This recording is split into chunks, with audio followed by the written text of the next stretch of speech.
Bidadi township ವಿರೋಧಿಸಿ JDS ಪಾದಯಾತ್ರೆ ನಾಳೆಯಿಂದ ಶುರುವಾಗ್ತಾ ಇದೆ.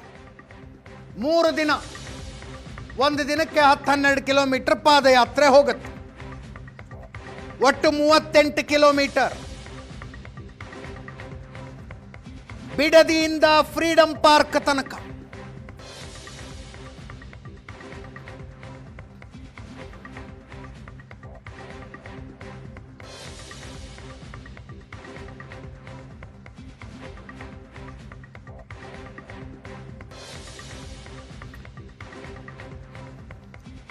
ಬಿಜೆಪಿ ಜೆಡಿಎಸ್ ನಾಯಕರು ಜಂಟಿಯಾಗಿ ಉದ್ಘಾಟನೆ ಮಾಡ್ತಾರೆ. ಇದನ್ನು ನಿಖಿಲ್ ಕುಮಾರಸ್ವಾಮಿ ಅವರ ನೇತೃತ್ವದ ಪಾದಯಾತ್ರೆಗೆ ನಾಳೆ ಬೈರಮಂಗಲದಲ್ಲಿ ವಿಪಕ್ಷ ನಾಯಕ ಆರ್ ಅಶೋಕ್ ಹಾಗೂ ಕೇಂದ್ರ ಸಚಿವ ಎಚ್ ಡಿ ಕುಮಾರಸ್ವಾಮಿ ಅವರಿಂದ ಚಾಲನೆ.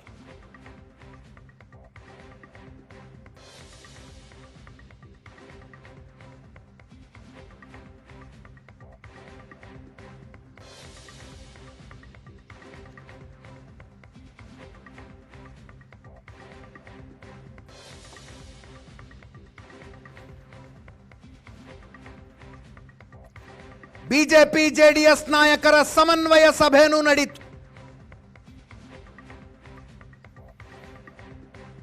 ವಿಪಕ್ಷ ನಾಯಕ ಆರ್ ಅಶೋಕ್, ಕೇಂದ್ರ ಸಚಿವ ಕುಮಾರಸ್ವಾಮಿ, ಸಿಸಿ ಪಾಟೀಲ್, ಛಲವಾದಿ ನಾರಾಯಣಸ್ವಾಮಿ, ಸುರೇಶ್ ಬಾಬು ಭಾಗಿಯಾಗಿತ್ತು.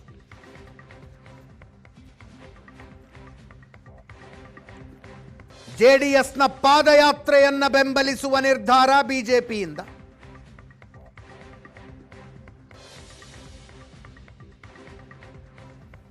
ಜೊತೆಗೆ ಸದನದಲ್ಲಿ ಒಗ್ಗಟ್ಟಿನ ಹೋರಾಟದ ನಿರ್ಧಾರ.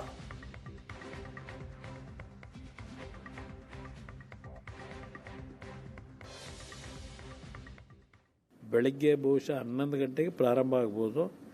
ಆ ಒಂದು ಪ್ರಾರಂಭಕ್ಕೆ ನಾನು ಭಾಗವಹಿಸ್ತಾ ಇದ್ದೇನೆ. ಅದರ ಜೊತೆಗೆ ಅಶೋಕ್ ಅವ್ರಿಗೂ ನಾನು ಹೇಳಿದ್ದೇನೆ, ನಾಳೆ ಅವರು ಬಂದು ಇನಾಗ್ರೇಟ್ ಮಾಡಿ ಹೋಗ್ತಕ್ಕಂಥಕ್ಕೆ ಅವ್ರಿಗೂ ಇನ್ವೈಟ್ ಮಾಡಿದ್ದೆ. ಇಲ್ಲಿ ಸರ್ಕಾರದ ನ್ಯೂನತೆಗಳಿದೆಯಲ್ಲ, ಅದನ್ನು ನಾವು ಚರ್ಚೆ ಮಾಡಬೇಕಾಗಿದೆ. ವಿಧಾನಸಭೆ ಕಲಾಪದಲ್ಲಿ, ಎರಡೂ ಸದನದಲ್ಲಿ ನಾವು ಹೋರಾಟ ಮಾಡಬೇಕು, ಸರ್ಕಾರದ ವೈಫಲ್ಯಗಳು ತೆಗಿಬೇಕು ಅಂತಕ್ಕಂಥ ವಿಷಯದಲ್ಲಿ ಜಾಯಿಂಟಾಗಿ ಕೆಲಸ ಮಾಡಬೇಕು ಅಂತ ತೀರ್ಮಾನ ಆಗಿದೆ. ಪಾದಯಾತ್ರೆ ಮಾಡಲೇಬೇಕು. ಅವರು ಪ್ರಾಯಶ್ಚಿತ ಯಾತ್ರೆ, ಅವ್ರು ಮಾಡಿದಂಥ ಪಾಪಕ್ಕೆ ಪ್ರಾಯಶ್ಚಿತ ಪಾದಯಾತ್ರೆ ಅಂತ ಯಾಕಂದ್ರೆ ನೀವು ಪ್ರಾಯಶ್ಚಿತ ಯಾತ್ರೆಗೆ ಅವ್ರು ಅಷ್ಟೊಂದು ಪ್ರಾಯಶ್ಚಿತ ಮಾಡ್ಕೊಳ್ಳೋಕ್ಕೂ ನಾವು ಅವಕಾಶ ಮಾಡ್ಕೊಡ್ದೇವ್ರೆ ತಪ್ಪಾಗಲ್ವ ನಮ್ಮದು? ರೈತರು ಪಾದಯಾತ್ರೆ ಮಾಡಿದರೆ ನಾನು ಅದನ್ನು ನಮ್ಮವ್ರು ವಿರೋಧ ಮಾಡ್ತಿರ್ಲಿಲ್ಲ, ಅಥವಾ ಸಂಘಟನೆಯವ್ರು ಪಾದಯಾತ್ರೆ ಮಾಡಿದರೆ ವಿರೋಧ ಮಾಡ್ತಿರ್ಲಿಲ್ಲ. ಒಂದು ಪಕ್ಷದವರು ಯಾರು ಅದನ್ನು ಜಾರಿಗೆ ತಂದ್ರೆ ಅವರೇ ಪಾದಯಾತ್ರೆ ಮಾಡ್ತಾವ್ರೆ ಅಂತಂದರೆ ಅದಕ್ಕೆ ನಾವು ಪ್ರಾಯಶ್ಚಿತ ಯಾತ್ರೆ ಅಂತ ಕೊಟ್ಟಿದ್ದೀವಿ. ಅವ್ರು ಮಾಡಿದಂಥ ಪಾಪಕ್ಕೆ ಪ್ರಾಯಶ್ಚಿತಕ್ಕೋಸ್ಕರ ಪಾದಯಾತ್ರೆ ಮಾಡ್ತಾರೆ. ಈ ಯೋಜನೆಯನ್ನು ಪ್ರಾರಂಭ ಮಾಡಿದ್ದೆ ಕುಮಾರಸ್ವಾಮಿ. ಯಾರು ಕೇಳಿದ್ರು ಕುಮಾರಸ್ವಾಮಿ ಅವ್ರನ್ನ, ನೀವು ಯೋಜನೆ ಮಾಡಿ ನಮಗೆ ಅಂತೇಳಿ?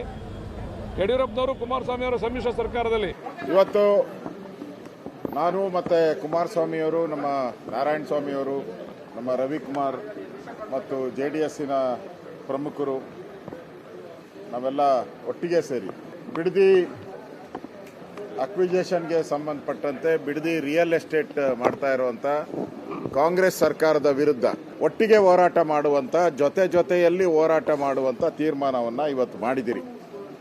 ನಾಳೆ ನಾನು ಕೂಡ ಸುಮಾರು 10:30ಗೆ ಬಿಡದಿಯ ಒಂದು ಇನಾಗ್ರೇಷನ್ ಏನಿದೆ, ಪಾದಯಾತ್ರೆ ಇನಾಗ್ರೇಷನ್, ನಾನು ಕುಮಾರಸ್ವಾಮಿಯವರು ಭಾಗವಹಿಸ್ತಾ ಇದ್ದೀರಿ.